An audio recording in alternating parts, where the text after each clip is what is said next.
I'm Bonnie. Welcome to Tarot with Bonnie and Peter, where we take the mystery out of the tarot and help you bring this ancient practice into everyday life. In this podcast, we'll talk about life, tarot, and everything in between. So grab your tarot deck, get comfortable, and start your journey to tarot with Bonnie and Peter.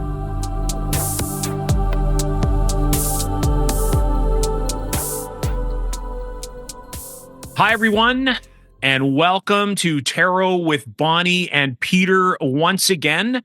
We are sitting here with an incredible guest.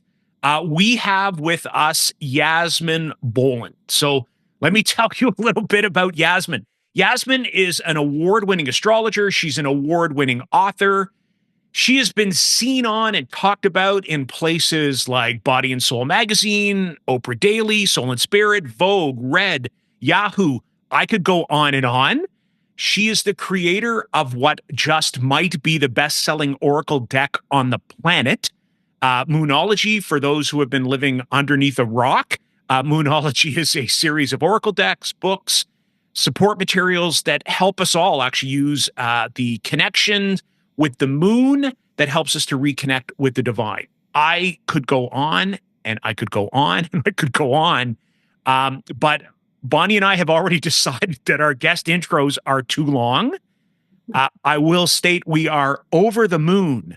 See what I did there? We are over the moon, right? To welcome Yasmin Boland to Tarot with Bonnie and Peter. Yasmin, welcome. Thank you, Peter. Did I miss anything? I mean, I missed a lot of things, but is there anything that you wanted to add there? So. I think you did a great job, and I loved the way you said all the names of the magazines. Right, but yeah, about half the magazines, I think. Like I said, I think I missed a few. So, Yasmin, we are so excited to have you. I'm like shaking with excitement. When Peter said that you were possibly going to be a guest on our podcast, I was like, no. So I do have your Moonology manifestation deck. I love this. I also have your book. I can't show it because I have the Kindle version of it.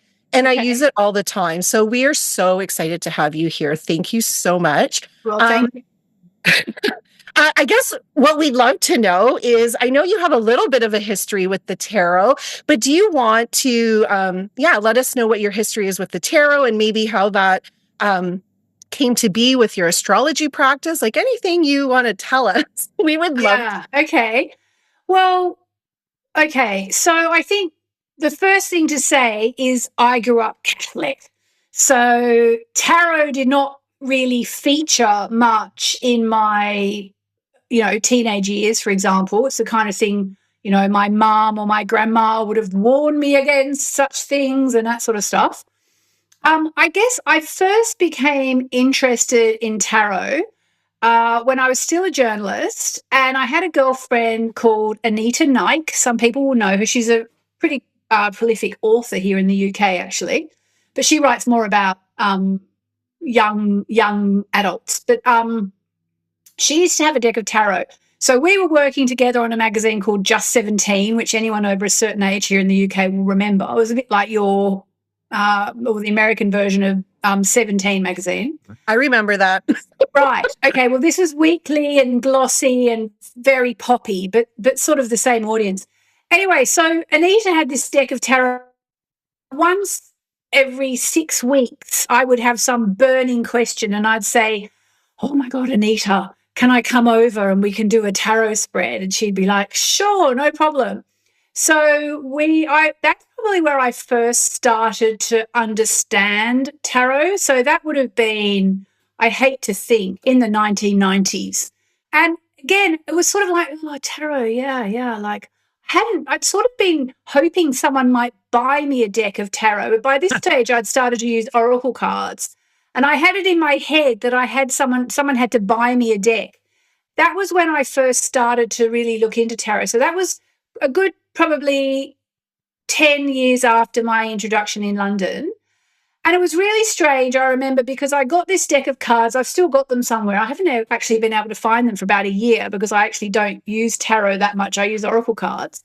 But they were French. They're in French. They're the Rider-Waite-Smith deck. And And I remember going through them one by one and looking in the little booklet. And I literally, I mean, honestly, I promise, I feel like I only had to look through them once and I knew what every card was about. Mm-hmm. So I don't know if a lot of people say that. You probably talk to lots of people about their first experience in tarot. But for me, it was like, oh, this is weird. It's like I'm remembering it. It's not like I'm learning this for the first time. I'm just triggering something in my brain and I'm starting to remember it again. So then I started to use tarot quite a lot. So it was about 2004 in Paris. And then basically I did used to use them. I loved using them, especially for friends, because it was so interesting to use them and they always seemed to be accurate. And I'm a bit of a scaredy cat. We talked about this before we came on camera. I'm a bit of a scaredy cat. Back in the day, I wasn't that much of a scaredy cat about them. But I think as I got married and had my son Louis, who's now 18, I started thinking, oh, I don't want to get any scary cards. I had one or two experiences where I got really dark, which turned out to be 100% accurate. Okay. And I'll just tell you the straw that broke the camel's back for me was it was a girlfriend of mine and she had been doing IVF for about like 2 years or something, and you know how expensive it is and so on. And they were doing their last round. That was it. They weren't going to do it anymore. And she said, oh, yeah, okay, Yasmin, will you do me a spread? So I did her a spread and she got, I think, the card we were talking about before, the Ten of Swords. And I sort of didn't know what to say, but I thought, well, I'll just really play it down. I don't want to freak her out. And who knows, maybe, it's incorrect, even though I knew tarot was very rarely ever incorrect. Actually, there was one reading only I ever had that I felt was a bit incorrect, which I will ask you about maybe if you'll remind me. Okay. That'd be cool. Anyway, so I was like, well, it may or may not work out. Let's wait and see. And, whatever happens, try not to let this define you. And I tried to sort of make it really soft for her. But in my head, I was thinking, oh, God, it doesn't look good. And that's awful because I knew she'd been trying. She'd been with her partner for about 5 years and they'd been trying for about 3 years. And anyway, the long story short was about 2 weeks later, she rang up and she went, Yasmin, guess what? I'm pregnant. And I'm like, oh, my God, amazing. Thank God. And I thought, that's so weird because the tarot is always right. What happened? But anyway, that's good. I'm really, really glad. And anyway, of course, it turned out that the baby was not well and she lost the baby. And that was the last time she tried to get pregnant. They gave up after that. And that freaked me out so much that I just kind of got my cards and put them in a little silk bag and I said, I'm not doing them anymore unless somebody really begs me to do a reading for them. And that's kind of where I am now. I don't even know where my deck is, because it's been so long since I used them. And then, I've said to you, I've told you I'm a bit of a scaredy cat. It really freaked me out. Yeah. So what do you reckon? Well, look. What is your theory, Dr. Tarot people? Okay, Bonnie, do you want to take this one? I will. Thank you for sharing that. And thank you for being so vulnerable. Dr. Bonnie. Dr. Bonnie, yes. Oh, I am not a doctor, just for the record. Yes, the tarot has that power, right? In that if we're looking at as that predictive thing, that would freak me out as well. I think with the Ten of sad as well, to be right. Right. But, and I guess in terms of that reading, it was almost like this is the end of trying, right? Like if we think about that 10 of Swords, not necessarily like something bad was going to happen to the baby, but this is kind of the end of a very long, difficult journey that your friend had been on. But, so I don't use tarot for predictions because I don't want to see what's going to happen. For me, I use it more as a message to be what do I need to know right now and what energy can I work with? So when I see the 10 of Swords for myself, it's okay, Bonnie, what has been really difficult for you and what can you finally let go of? Because you're pinned down, like you can't move anymore. So I totally get why that would freak you out and why you wouldn't want to use it. So my suggestion would be if you ever had like a little like, oh, okay, well, maybe I can look at this as a tool for self-discovery as opposed to looking at what might happen, because it is so powerful in that sense. I don't know. That's sort of my little 2 cents, if that helps at all. Yeah, I mean, I must say it does make sense. And before we hit record, we were talking about if I get a card, because I have a very curly question that I wouldn't normally get a tarot card, but because we're here, I thought, well, why don't I? Right. And it's a very curly question. And I said I wouldn't be surprised if I get a very tough card like the Ten of Swords or whatever. Right. And you did say it's very much a card of endings. Mm-hmm. And as an astrologer, it's making me think, and I'm sure it's not connected, but it is making me think of, the full moon in Capricorn can be sort of the end of a tough cycle. But yeah, I must say I never really thought of it like that. I just thought, oh my God, the card said it was going to be a disaster, and it was. And I just thought, do I really want to know stuff like that? I felt like I don't know, it just was so dark and so upsetting and so sad. And yeah, but I mean, I'm open to persuasion. I don't know if you know Biddy Tarot, Bridget, who does Biddy Tarot. Of course. I've had her on my podcast, I think, or I've been on her podcast. I listened to the episode, actually. Yeah. Oh, okay. And, we had a very similar conversation about me being a bit of a scaredy cat. But that's why, because I feel like, I don't know, like if I'm going to get the truth shoved in my face, I guess I'm just someone who'd like to maybe get it a bit softer. That said, I've got a new deck of cards coming out later this year, and the catch line is they're called the Moonology Dark Moon Oracle. Oh, wow, okay. And which is a very quite the darkest part of the whole cycle when you can't see the moon. And the catch line is when you're ready for the truth. So they kind of got to be my darker cards, because most of my cards, I mean, they do have light and shade, but tarot has that side. So I mean, I'm obviously supposed to learn about the other side of tarot, because I keep being interviewed by tarot experts who keep saying, don't be such a wuss. No. Well, but the whole idea of that dark moon and dark side is probably very much akin to some of the dark cards that are in the tarot. And we had a previous guest we had on, Sasha Graham, who does a fair amount of kind of, call it shadow work with the tarot.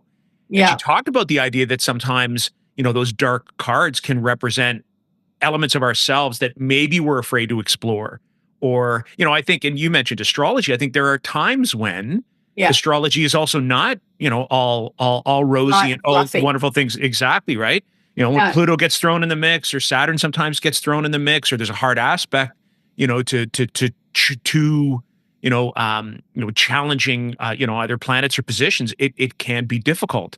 And sometimes you got to tell somebody, look, I understand this is going to be a hard transit to Mars. However, here's how you might be able to make this work for yourself. Same thing. 9 of Swords is hard. 9 of Wands is hard. 10 of Swords is hard. Death is hard. Like, there are some hard cards. But so, Peter, do you and Bonnie, do you feel like I know with astrology, if I see someone's got Pluto coming up to oppose their sun or whatever, or Saturn square their sun or whatever like that, I feel like there is a way to work it. It might be challenging, but it can still work out in your favor if you understand the energies and so on. Do you feel like that about tarot cards, like the ones you just mentioned, the tougher ones? Absolutely. So I'll give you one example. The Tower card, which is that's the worst one. Right? So to me, and you might be surprised to hear that it is actually one of my favorite cards in the deck. And I've said this many times. I actually have a t-shirt with the tarot card, with the Tower card on it. Including if you're doing a reading for yourself? Including if I'm doing a reading for myself. Because to me, the take is always, we have some things in our lives that need to be shattered and broken down.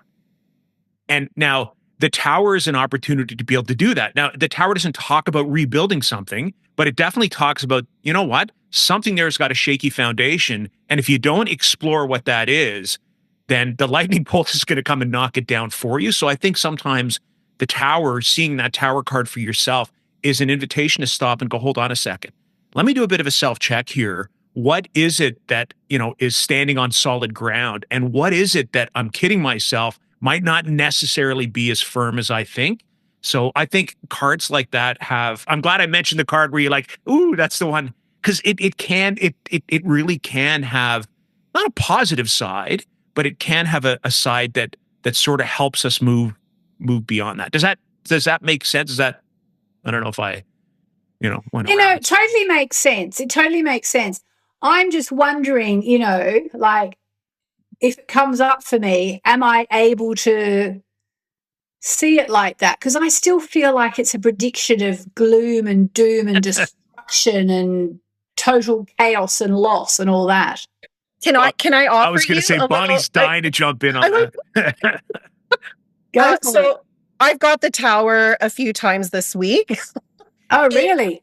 Yeah. So and you're still standing. I'm still here because it's about awareness. So the way I read tarot for myself and the way I read tarot for clients is really about messages that you're meant to hear right now. And I don't use it in a predictive nature. So if the Tower came up for somebody, I wouldn't be like, oh my God, like something bad is going to happen. It's more like, okay, this is a learning opportunity. What can we learn from the message of this card? And for me, and the particular deck that I was using was like a woman, and it was like the lightning struck and she was kind of being broken open. And I'm like, what are the parts of me that I'm hiding? So for me, the Tower card is like me hiding and then me being pushed out of my comfort zone to sort of come out into the light because I'm growing too big for like the space that I'm in. So it's kind of like this awakening or this like, it could be inspiration. So it really depends on the intention that you have when you're working with the cards. If you're going to pull tarot cards to be like, what's going to happen today? And you pull the Tower, that has a very different message than what energy can I work with today to help me move forward, or what might be challenging me.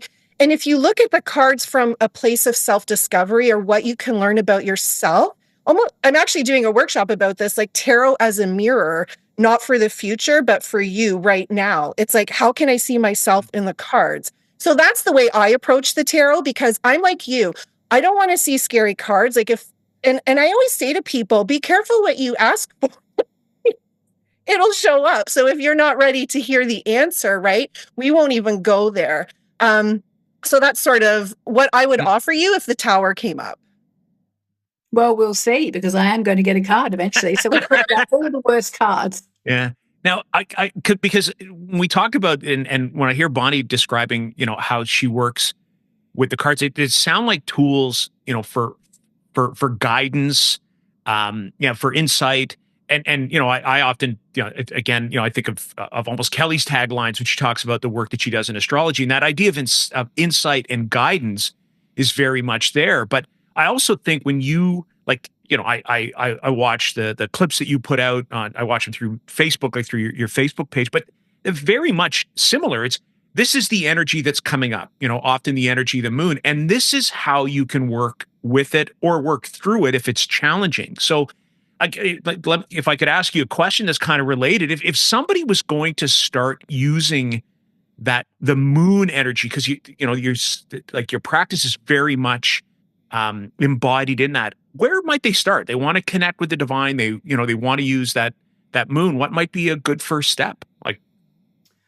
I think when you're starting with the moon, the most important thing is just to be aware of, ideally, the new moon, right, and the full moon. Mm-hmm. And if you just get your head around that, there's a new moon once a month. 2 weeks later, there's a full moon. 2 weeks later, there's a new moon. 2 weeks later, there's a full moon. It's just every 2 weeks you get a new moon or a full moon. I remember when I first started learning astrology back in the day, I was quite surprised at how fast it rolled around. You sort of, when you're not aware of it, you kind of don't realize, but it is true. And so, I mean, the way I use the moon really in Moonology is set intentions at the new moon, release it all to the divine as a full moon. I mean, I kind of got into Moonology as an astrologer, but over the years, I've come to realize that it's just a brilliant framework for people, whether they're into astrology or they're not into astrology, they don't know anything about astrology. It's just a brilliant framework to go every 2 weeks. I spend 20 minutes clarifying my goals, pull a tarot card, pull an oracle card, write it in your journal, whatever, send your wishes out to the universe. 2 weeks waxing cycle, go for it. Full moon, release it all to the divine, and then try and give yourself a bit of time out.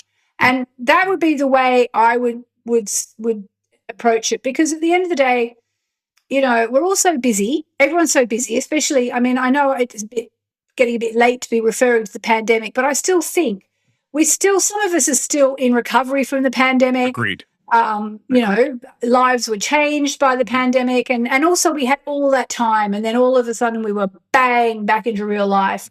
And I think, you know, when I ask my readers what's the biggest stumbling block you have, everyone says time. I don't have enough time. So for me, I feel like, and that's why cards are great, oracle cards, tarot cards, because you can just do one in a second, and you know, they're just a lexicon for you to, you know, get the answer very quickly. But then I think, yeah, just once a month, set your intentions, and once a month, be grateful for what is and release everything to the divine. So for me, if you were going to start with the moon, that's what I would start. And I would say, obviously, start with my book, Moonology, as well, because, you know, that will explain it to you. We would both say the same thing, I think, too. I'm going to give you a plug for that, because I do have your Moonology book.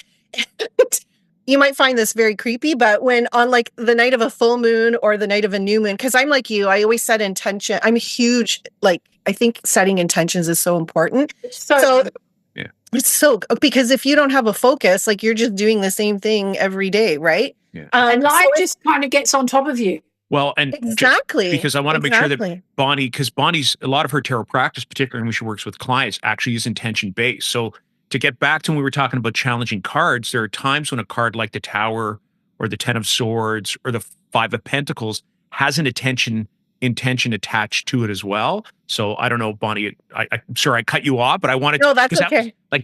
That's a really very, you know, I think unique part of your own practice as well with the tarot. Thank you. But what I was going to say to Yasmin is, when I go to bed on the night of a new moon or a full moon, if I haven't done like a practice around that, I'll be like, I think about your book, Moonology, and I go through like the practices of like, oh, forgiveness, putting my wishes out there. And I go through that in my head. So I have you to thank for that, because I never associated that part of it to, you know, releasing and setting intentions. So your book is incredible and has helped me tremendously. And I love the simplicity of just working with the moon cycles, because that's what I do. I'm not an astrologer. Peter can vouch for that. But I guess a question I would have is, and you've kind of answered it, but do you really have to understand, you know, where the moon is? You don't. Okay. Like, from the astrological. When I wrote the book Moonology, which I do have a copy. Let me just show you. Here we go. I'm going to say, like you, I have it digitally. It's on. I have. Okay, I think it's the Australian version. So when I wrote this book, so this came out, I think 2016 or something like that. So when I wrote that, I decided to make it so that you don't have to understand astrology in order to use it. I wrote it for people. In my head, I almost wrote it for people who don't believe in astrology. So you really don't need to know anything about that. And I have my Moonology diary, which does have all the moon signs in it. But again, it doesn't matter. It's really about getting that framework and going once a month, you know, especially if you're a little bit into astrology, every month, every new moon, your Facebook feed or your Instagram feed or your TikTok feed is going to be flooded with people telling you it's new moon. So you will remember, even if you're not paying attention, you will know. And you go, oh, right, new moon. Okay, so that's when I sit down and I, you know, do my new moon ritual, and I set my intentions, and I do this and I do that and I do the other. You know, that's the time to do that. And then again at the full moon, you know, it just, I can't really even, like, I just feel like we are all so disconnected from nature these days. And I'm one of the worst offenders. I mean, I do go for a walk in the park every day with my dog. So I do, and I've been known to hug a tree every day on a fairly regular basis. But I feel like we are all very disconnected from nature. I mean, I'm sitting here in a room with the curtains drawn because of the light. I've got my laptop behind it. I've got a monitor behind that. I've got a camera. I've got another camera above me. I've got a ring light here for lighting. I've got practically no idea what's going on outside. And I think that's what happens to a lot of people these days. Not everyone. And, I know, Peter, where you are in Canada, I'm sure it's a bit more of an outdoor life than here in London, England, where it does tend to be very city. Same with Paris, same with, Sydney's a bit more outdoor. I was going to say, I have a particular, Australian who, lives here who might say that it is partially an outdoor life, but that it's also months of the year. Months when you can't walk out the door, don't Correct. you? Yes. So for me, one of the things, as someone who's, I'm a writer. I'm on my computer writing. I love all that stuff. I love, my computer and writing and researching and all that stuff. But what Moonology does, and I actually developed it when I lived in Sydney by the beach, but it still increased my connection to the natural cycles. Right. Like at one point, my son, when he was really little, he was at a Steiner kindergarten. And it was lovely because when the seasons changed, they'd have a little ceremony. We'd all go down to the school and they'd do, the autumn ceremony or the summer ceremony or the winter ceremony, whatever. And that was beautiful. But this is every month and or every month. And, it just, for me, the moon really reconnects you with the cycles, with the planet, and actually as well as Peter, I know you know a fair bit of astrology because I know you met Kelly at an astrology conference. Correct. So you must have a pretty good grounding. Yes. I don't know about you, Bonnie, but you said you don't know that much. But the moon, I know a little. The moon in astrology is, amongst other things, about women. So it's actually really good for women to get in touch with their femininity, their feminine side, their feminine cycle, but also for men to get in touch with their feminine side. But it's also about intuition. And so once you start to work with the moon, some quite strange things happen, and it's not like it makes you this enlightened being, because here I am still a bit scared of, the 10 of Swords or whatever. But it really helps you to reconnect with the part of you that's so easy to lose in this modern life. Mm-hmm. Yeah. And it really does do that because I am really a modern city dweller. But the moon keeps me grounded, keeps me connected to the divine. It really makes a huge difference. Otherwise, I mean, I used to be a cigarette smoking, coffee drinking journalist, like it makes a difference in your life. It really does. Yeah. Thank you. Now that's, I love how you describe that. I think there's a power to the moon that, and maybe because of its visibility to us, maybe the fact that we can actually sit there, stare at it and ponder it in a way we can't do to the sun or maybe any other celestial body. Because, you could ponder Mars, but Mars is like a little teeny red dot in the sky.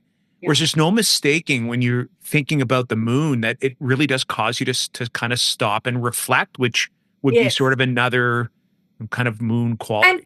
And also, we can't stare at the sun because we'll go blind. That's exactly. But we can stare at the moon and it gives you, it does give you a moment of awe and wonder as you look at it. People go, oh, wow, look at the moon, as if they've never seen it before. And they probably say, oh, wow, look at the moon every time they see the moon, And a friend of mine who's also, he's very much a spiritual teacher, George Lizos, he once said something so interesting to me as well. He said, because, you're saying we can look at it, we can feel it, we can actually bathe in it, right? We can sit in the moonbeams. And he pointed out that, of course, moonbeams are actually the light of the sun, the masculine, on the moon, the feminine. So moonbeams are almost like, everyone's talking about, biohacking and all this sort of stuff.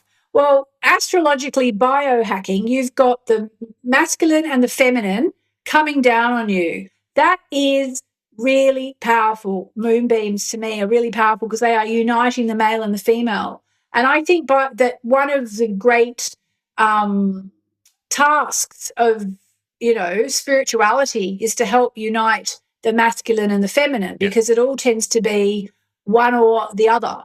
But the moonlight when it beams down on you, is masculine and feminine, which I think is really beautiful. That I've never thought of it that way before, but that is it actually, Bonnie, this sounds like the conversation that we were having just before you came on to join us. We were literally talking about the power of the moon, and again, that concept for me of of being kind of masculine, and identifying primarily with that masculine side, but using the moon to really draw that balance, because I think it's critical, and I won't get into politics and the state of the world and whatnot, but we could use an awful lot more moon energy at this particular point in time.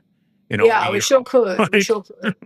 And, also the other thing as well is that the sun being very masculine, it can be associated with the gods, and the moon is definitely associated with goddesses, and the moon is they say, the goddess is an incarnation of the moon, so it's all beautiful. Yeah. Let's talk about the Moon Tarot card. Tell me about that. This is, what's funny? You. Because I was, thinking about it with you coming on as a guest and knowing the importance of the moon. I thought the moon actually, and Bonnie and I talked about this before he came on, it actually has a very, especially in the major arcana, so the 22 kind of, call them the big cards of the tarot, it's the only sort of celestial body or sign that actually has three cards attached to it. All of them have one or two, like through sign or through planetary rulership. But the moon actually has three. And it has the High Priestess, which is the card that is associated with the moon. And as you said, right, that like she is goddess. She's the Oracle at Delphi. But there is also the Chariot, which is the card of Cancer, which is ruled by the moon. And then, of course, there's the card called the Moon, which has no astrological link whatsoever to the moon. But how do you not, it's a card of depth. It's a card sometimes that represents our fears. It almost in some ways, and, has, like it has an association with the moon. And no other sign or planet has that sort of triplicity in the major arcana. Oh, really? No other cards? No, nothing. So there are cards that would have, like I think of the Emperor, for example, which, has a correspondence to Aries, but then would also have that correspondence to Mars as well, kind of through rulership.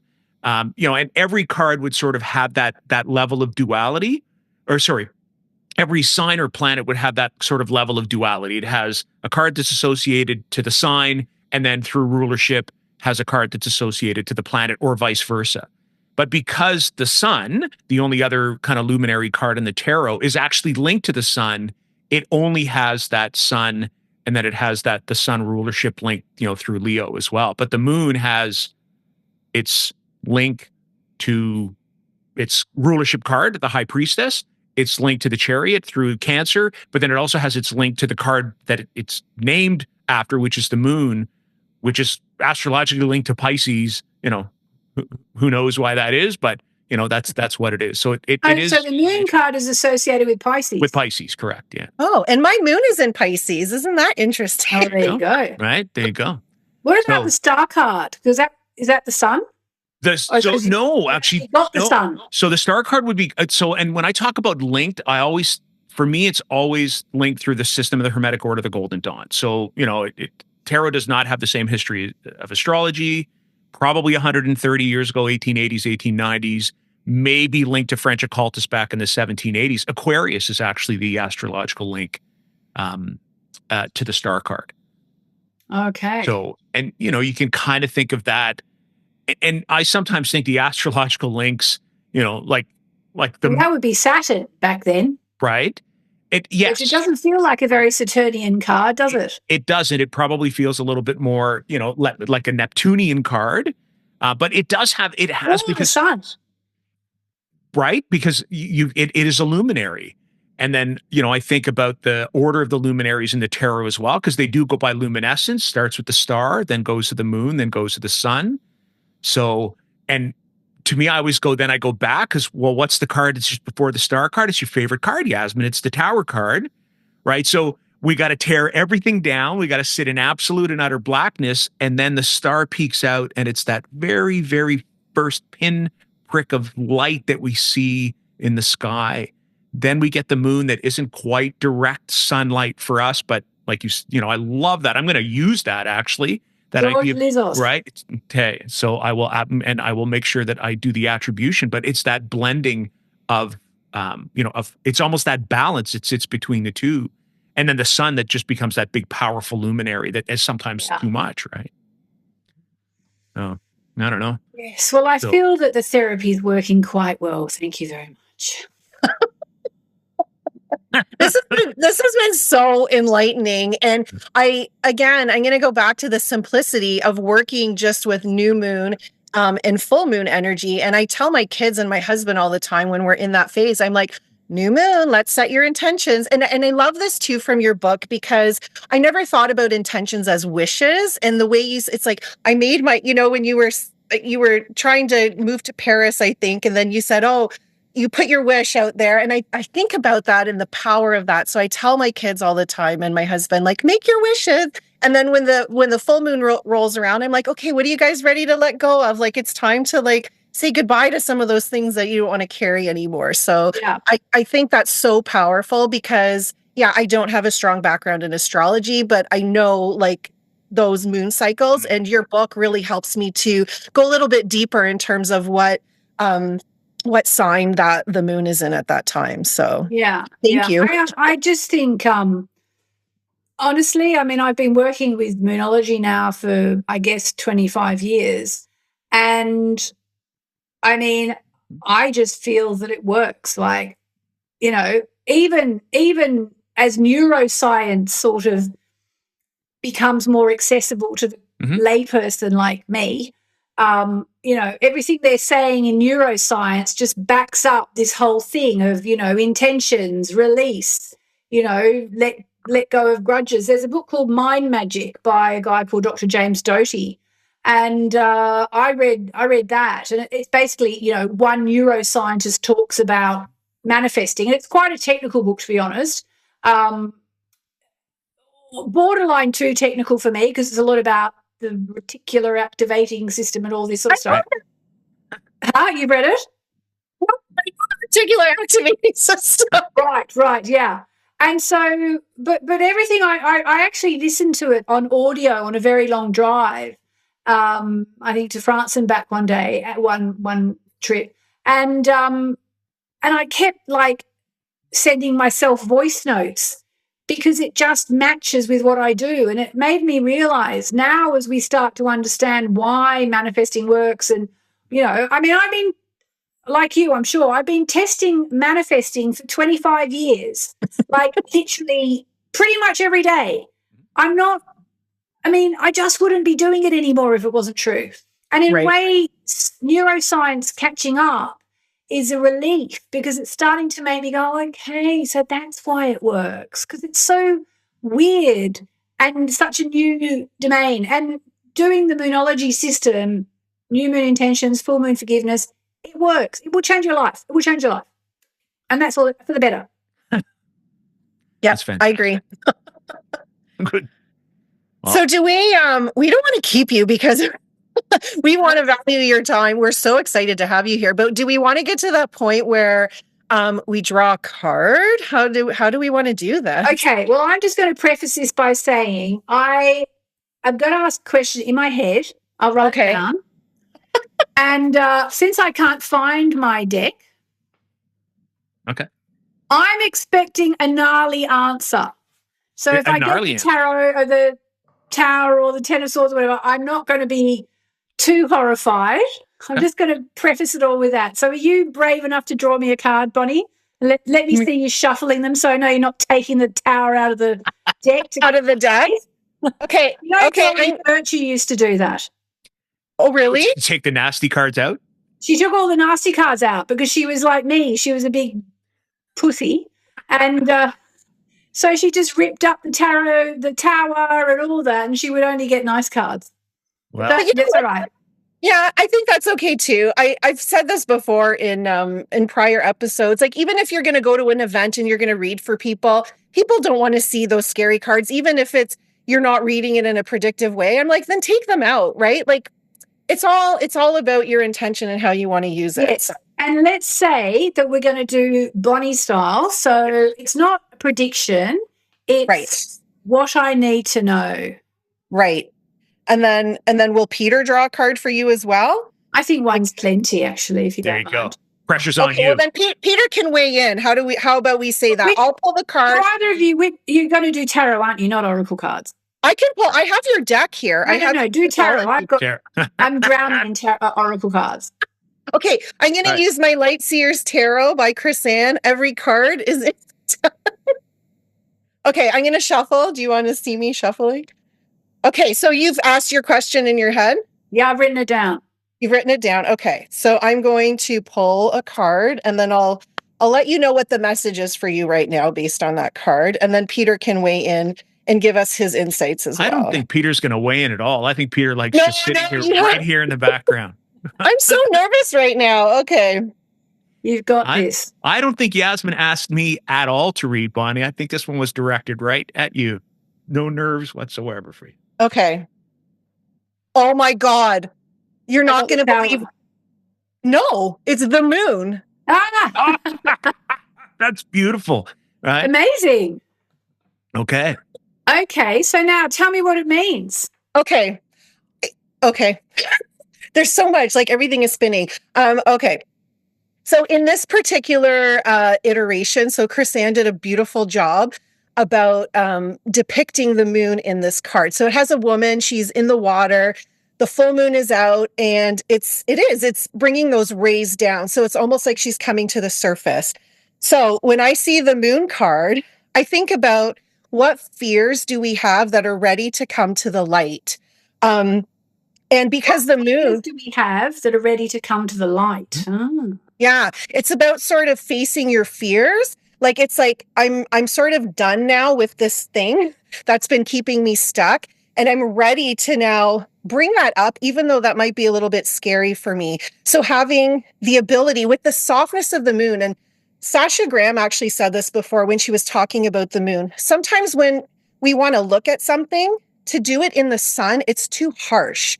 But we can bring it out in the moonlight because that's a much softer, more gentle place to bring that. So, and the moon sometimes offers us, like, we're afraid to go outside at night because we can't see things. So even though the moon is a card of, like, sort of facing our fears or the fear of the unknown, it's also inviting you to do that in a space. It's like you're ready to do that. Use your intuition, your dreams, and it's like, whatever's been holding you back is now ready to come to the light in a soft and gentle way. So that would be my interpretation of what to do with the moon. I think there's something that's ready to come to the light, and you're sort of ready at a point now that you can deal with that. And is there an element of by the way, it's not a life and death question or anything that serious. It's just something just an issue. Is there an element of, with the moon, I always think you don't quite know the full story yet. Mm-hmm. Yeah. Sorry. Yeah, sorry. Yeah, absolutely. So it's kind of like the fear of the unknown, like what's going to happen if I look at this thing or if I do this thing. But it's like, if you never take that chance and actually do it, you're never going to know. So, it's being able to be like, it's like, now this is ready to come to the surface, and I still don't know what's going to happen if I do it, but this is the time now for me to look at that. And then I also think your intuition plays a big part in that. Like, if you're feeling like, if there's practices that you want to do that help you sit with whatever that is and have your own spiritual practice, maybe doing that, or like maybe it's setting a new intention, right? So doing that during the new moon, or if you're ready to let go of something, then full moon energy is really good for that. So it is definitely about not knowing where you're going, but not being stuck in that place anymore. Yeah. Yeah. There is an idea, right? Interesting. There's an embrace of mystery and not knowing as well that sits inside that card. Easier said than done sometimes. It is. And like the only thing I would add, Yasmin, is I've said this time and time again, of all the cards, of the 78 cards in the tarot, which one is the one that causes me the most challenge, Bonnie? The moon. The moon, right? So in what right? way? Well, In interpreting it? there's to me, there's a real complexity to the moon, and I think it's linked to the complexity of the meaning of the card itself, that sometimes the subject matter that shows up when the moon card shows up is because it's something that's complex. It's because we don't have the full story, that not everything is in the bright light, because the moon is often, it guides us, but it sometimes doesn't guide us in the brightest way. Sometimes we have to use, if I think about walking through a forest, for example, under the moonlight, I have to use both the light of knowledge, but I have to use my intuition. I've got to use my feeling. Yeah. Is my foot going to be safe here? Is traveling through this pathway going to be safe? Am I safe in this environment? Or, do I see all the dangers that are in front of me? So I've always, in some ways, I've found the card somewhat intimidating to interpret. I'm getting better, obviously, the more and more we talk about it. But yeah, there definitely is a kind of a fear. Kind of funny. The card that would be about our hidden fears is the one that I'm afraid, that scares me the most. That's amazing. Thank you both so much. Well, I hope that was helpful. It's really helpful. And now I'm going to go and look in all my books as well and augment it all and just really, mull it over. Because like I told you, I lost my deck. I don't know where it is. It's somewhere, and I'm looking at the bookshelf here. It's somewhere on there. But I've got a tarot card, and it was in the tower. So that's a win as far as I'm concerned. And you got the moon. So I honestly would be like, what does the moon symbolize for you, Yasmin? And work with that energy, because again, I say this all the time. I can't make this up. You are the moon, right? You embody the moon. You teach about the moon. You ask a question and you get the moon card. What does that mean to you? Tarot aside, whatever question you have, you already have the answers to that based on your own practices with the moon. And what it says to me is go within, be yin, not yang. Look to the goddess. Yeah. Use my intuition, and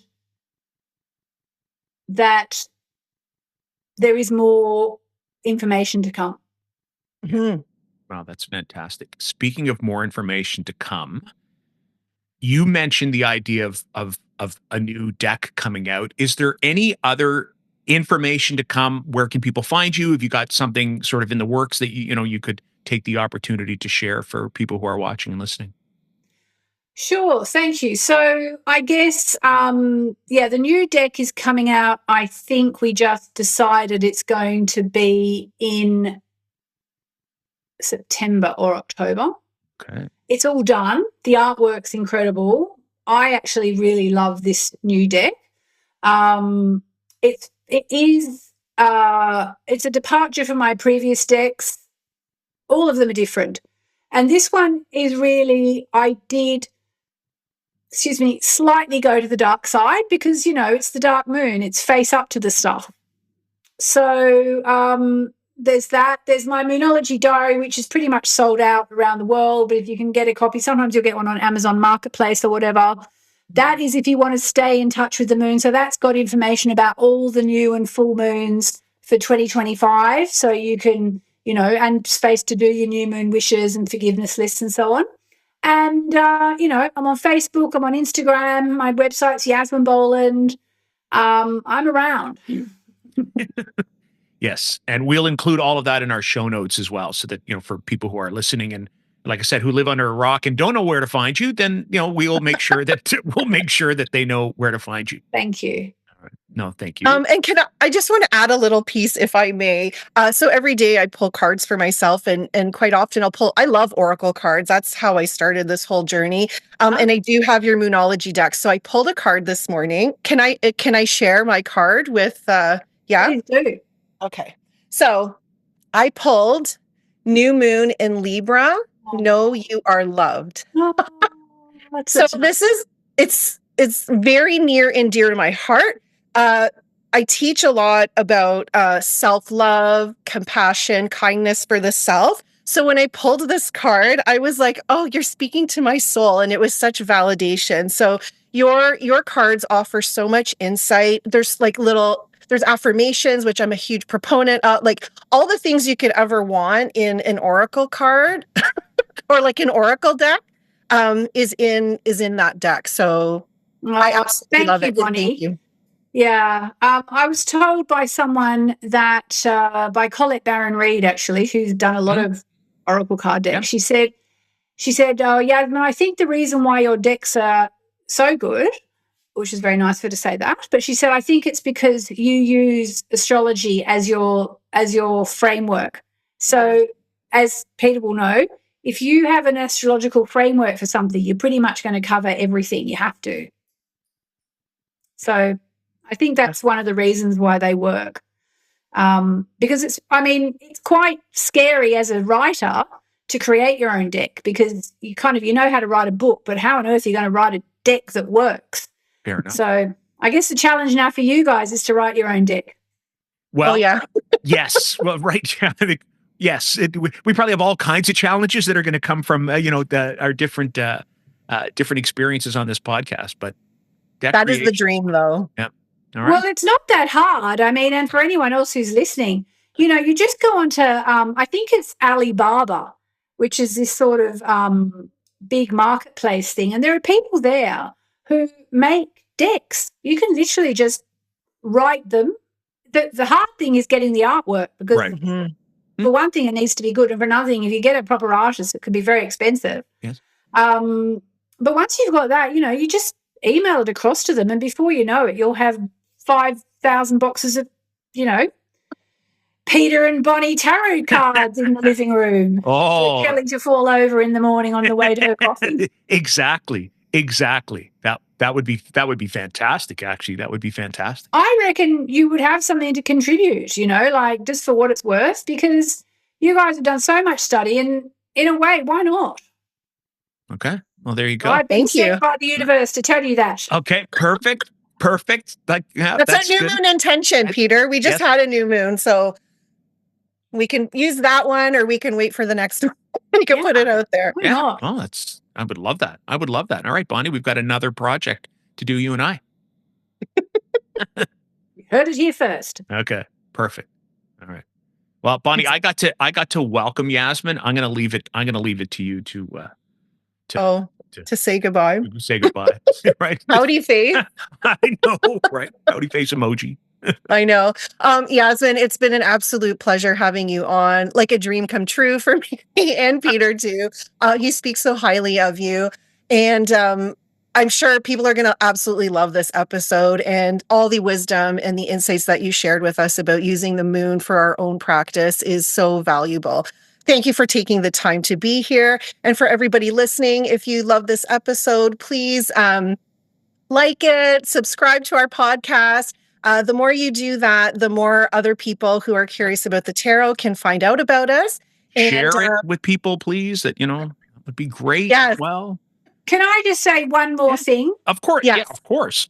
You can say whatever you want. Yeah, you for totally anyone can. who's listened this long, what I didn't mention, and it's really valid, is in terms of tarot or oracle cards, when you set your new moon intention or you do your full moon forgiveness work, take a card.